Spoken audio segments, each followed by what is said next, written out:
श्री राम जय राम जय जय राम। कर्म करो, अच्छे काम करो, लेकिन अच्छे काम करते ही अपने आप को इतना खाली कर दो जैसे हमने कुछ किया ही नहीं है। उसको अपने मन में मत रखो, उसको दूसरों से प्रचारित मत करो। जितना आप अपने धर्म का, अपने कर्म का दूसरों से प्रचार करेंगे, उतना ही उसका महत्व घटता जाएगा। जितने लोग आपकी प्रशंसा करेंगे, उतना उसका महत्व घटता जाएगा। और जितने लोग आपकी निंदा करेंगे, उतना ही महत्व बढ़ता चला जाएगा। पर हम प्रशंसा तो सुनना चाहते हैं, निंदा सुनना नहीं चाहते। अपनी निंदा सुनना नहीं चाहते हैं और दूसरों की निंदा किए बिना मन नहीं भरता हम लोगों का। अपनी कोई निंदा करे तो बुरा लग जाता है और दूसरे की निंदा करने में बड़ा आनंद आता है।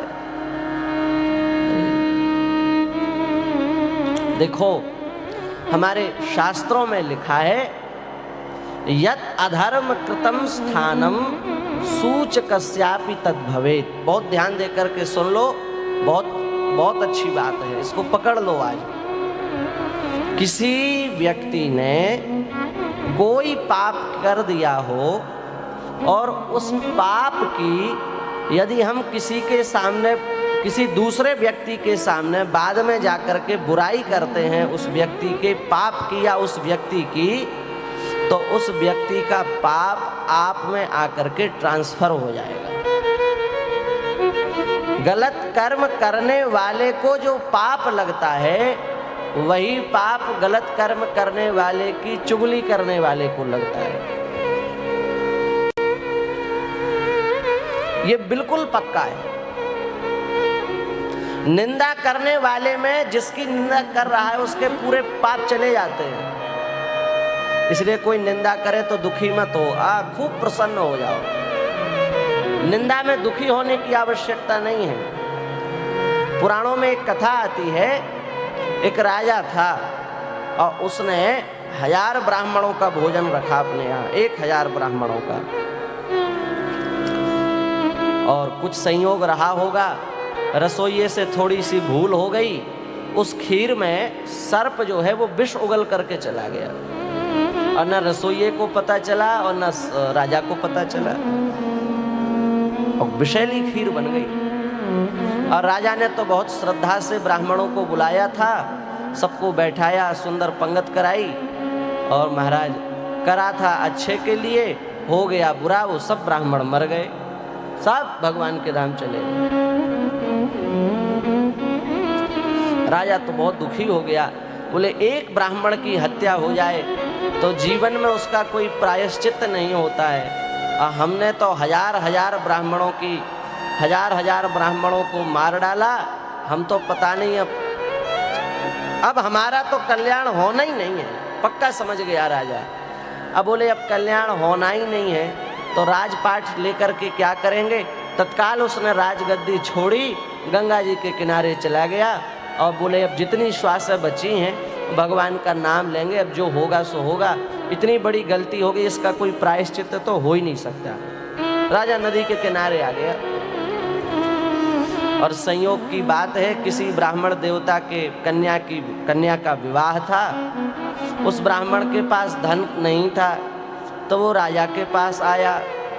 राजा ने कहा, देखो हम यदि राजा होते तो आपकी जरूर सहायता करते, हम अवश्य आपकी सहायता करते, पर अब हम राजा नहीं हैं। हम तो राजगद्दी किसी दूसरे को दे करके आ गए और वो राजगद्दी संभाल रहे हैं, वहाँ आप चले जाओ और जो आप चाहोगे वो आपको मिल जाएगा। पर आप यदि कहो कि मैं आपको कुछ दूं, तो अब मैं तो राजा ही नहीं, मैं तो खुद फकीर बन करके आ गया, तो आपको क्या दूंगा, हम तो खुद फकीर हैं। बड़ी विचित्र बात। और ब्राह्मण ने बात को समझा नहीं, नाराज और हो गया। अरे बोले ये ऐसे ही है, दुष्ट है ये राजा, इसको ऐसे ही पाप लगना चाहिए, इसने हजार ब्राह्मणों को मार डाला, उसके बाद भी इसके मन में लज्जा नहीं आई। एक ब्राह्मण आया, उसको भी निराश करके लौटा दिया।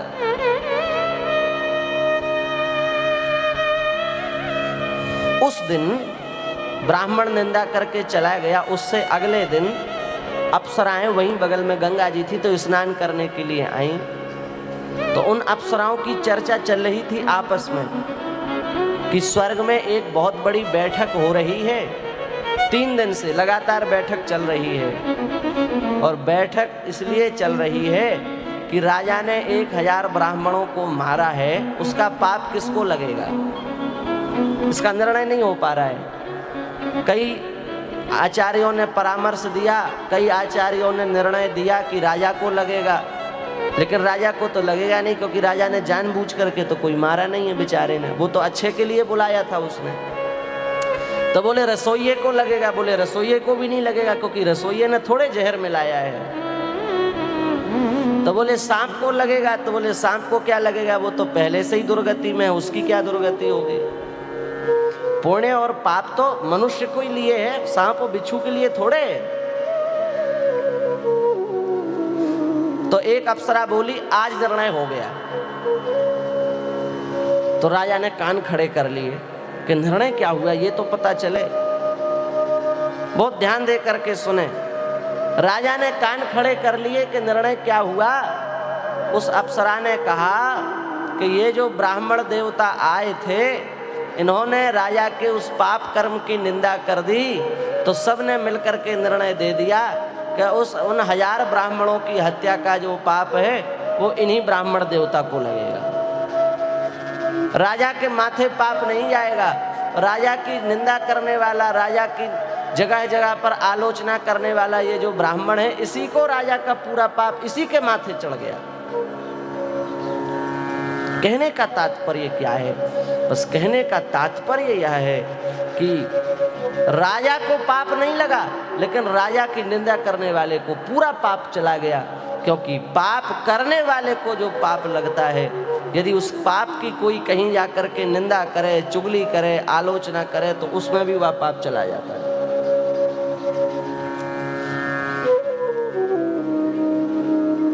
ये बात है।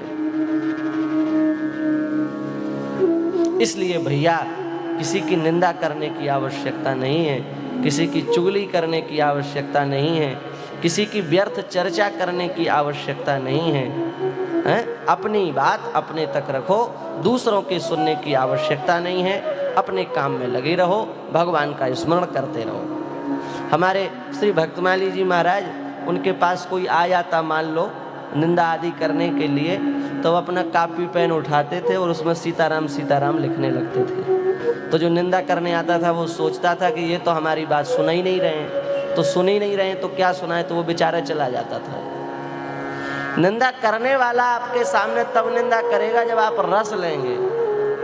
रस लेने की क्या आवश्यकता है? कोई निंदा करे तो अपना काम में लग जाओ, सीताराम सीताराम माला लेके बैठ जाओ या सीताराम सीताराम लिखने लगो, तो सोचेगा ये तो सुना ही नहीं रहा है, इसको क्या सुना है, वो चला जाएगा। निंदा करना, निंदा सुनना, ये दोनों पाप है।